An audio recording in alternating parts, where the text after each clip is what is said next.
The desire to venture into the darknet is somewhat akin to a childhood dream of sneaking into the dark basement of an abandoned house. You never know what you might find. A corpse, a used syringe, an expired Twinkie? It's perfectly normal to want to peek where you shouldn't. But sometimes these explorations can end tragically. After all, you don't know what's in that basement. Today, I'll tell you not only how to make your time on the darknet safer, but also what you can even do there. There are actually quite a few options. What should you watch out for? How to avoid catching viruses? And why might someone decide to give you a severe beating? You provide a like and subscribe, and I'll provide the story and instructions on how to get yourself into trouble on the dark side of the internet.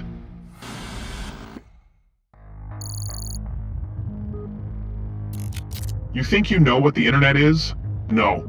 You know the cheerful zoo called Google and TikTok, which belong to the surface web. It encompasses everything that regular search engines can see.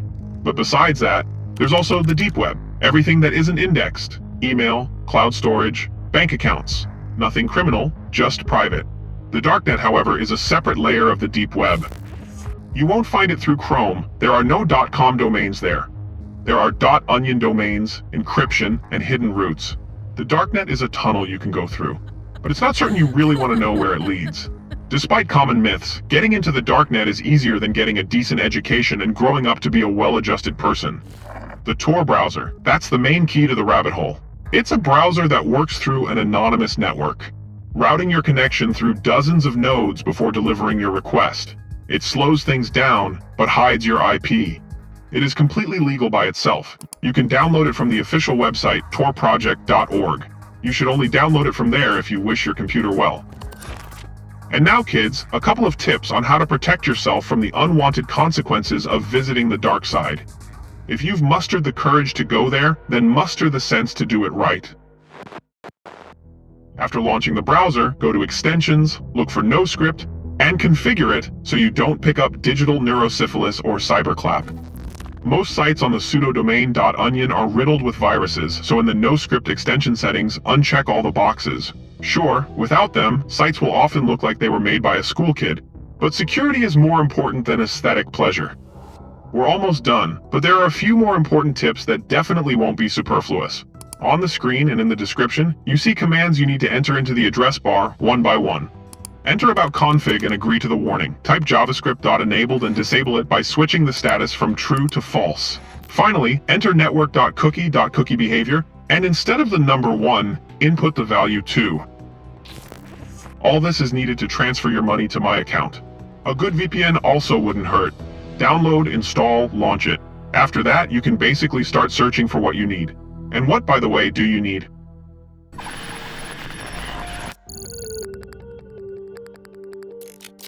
Searching on the darknet is quite an experience, but over the years the process has improved. The most popular search engine has become DuckDuckGo, which supposedly doesn't collect your data. However, it's still quite limited, and to access some sites you need to know their exact address, which looks like my crypto wallet password.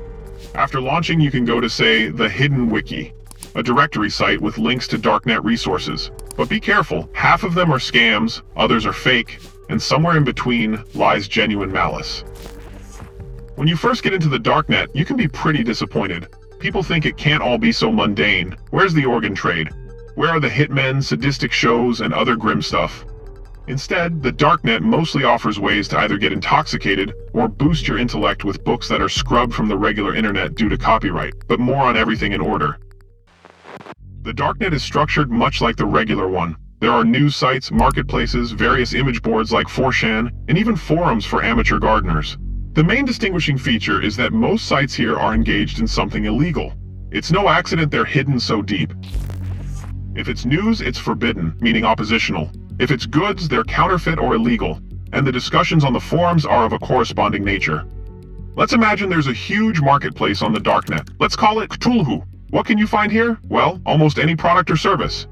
Hacking guides, security tutorials, social engineering, sale of illicit substances, buying social media accounts, logins and passwords, personal info, passport scans, and all other kinds of documents.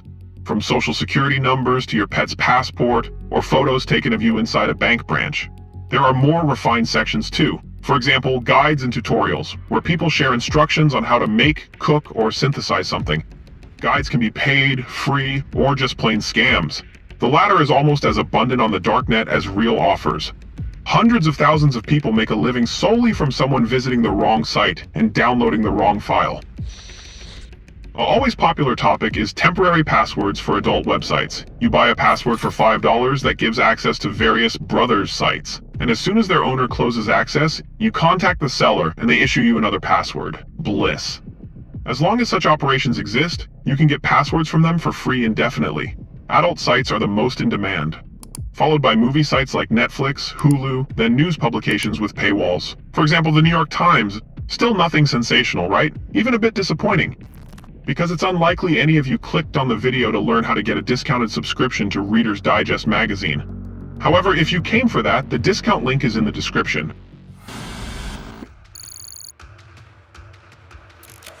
Let's imagine a situation. You want to buy an item that isn't sold at Walmart and isn't even traded on the streets. For example, Crystal Pepsi. You've weighed the pros and cons and decided to look for it on the darknet.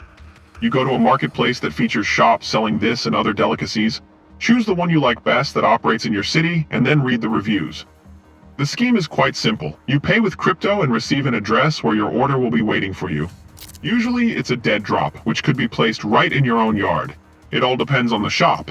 The larger its scale, the more cities it covers. The seller sends the address in encrypted form using a special program, GNUPG. Encryption keys are destroyed after the transaction is completed, and in general, all communication is deleted as soon as possible, or isn't saved at all, as is the case with Jabber chats. It might happen that you find nothing. Not finding your order is a classic story. Either someone removed the drop before you got there, or it was never placed to begin with. If the vendor is old and reputable, you might be able to get them to place a new drop or give you a discount on your next order. Vendors aren't fond of dealing with dissatisfied customers and usually try to resolve issues quickly and amicably. You can get scammed at any stage. In the darknet, there are clone marketplaces, clone shops. You might simply send your crypto to the wrong address, or you might just not receive your order because there's absolutely nothing you can do about it. Depending on the country you live in, the course of action might vary, but it's roughly the same everywhere. But if the mechanics of buying are fairly straightforward, the mechanics of selling are not so clear. Let's imagine you want to sell something unusual, like powder made from ground rhinoceros bones. Amazon won't distribute your product, but the darknet might be suitable, although it could all end tragically. Once I came across a video where an old acquaintance of mine was being beaten with sticks on camera and forced to apologize. As it turned out, he was the founder of a small shop that scammed a bunch of customers who eventually banded together to become one large and angry client, and they decided to find him to ask a few rhetorical questions.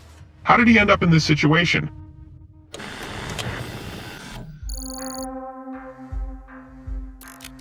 Like any business, opening your own shop requires serious investment, skills, connections, and luck.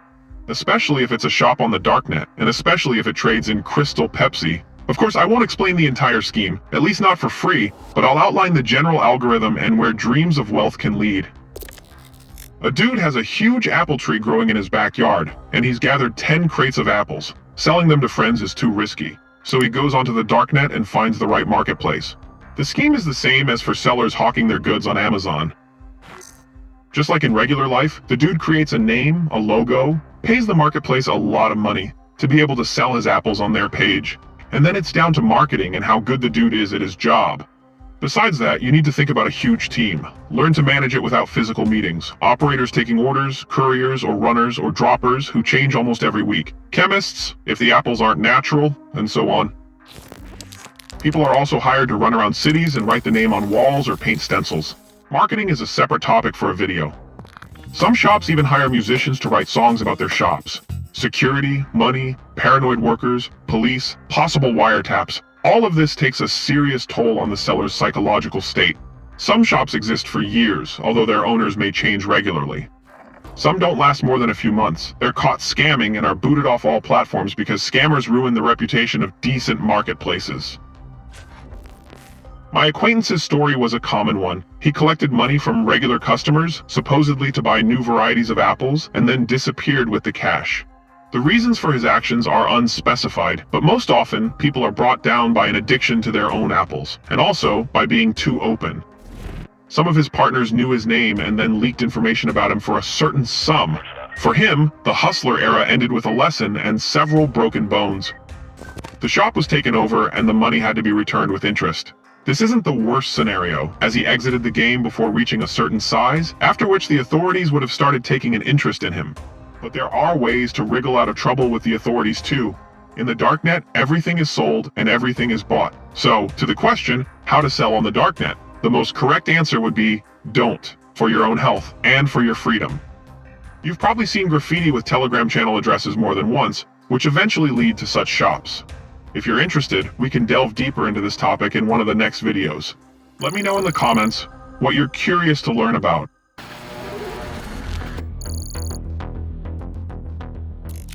You need to think about security on the darknet even when you're not selling or buying anything. Your computer can easily get infected with all sorts of crap that you'll be cleaning up for a long time. And that's not the worst that can happen. Remember, no personal information on the darknet. Create a separate email, invent a separate nickname, don't disable the NoScript plugin. Check links in reliable directories, Amia, Onion.live, Dark.fail. Don't provide any information about yourself, disable JavaScript, and don't download unverified files from Tor.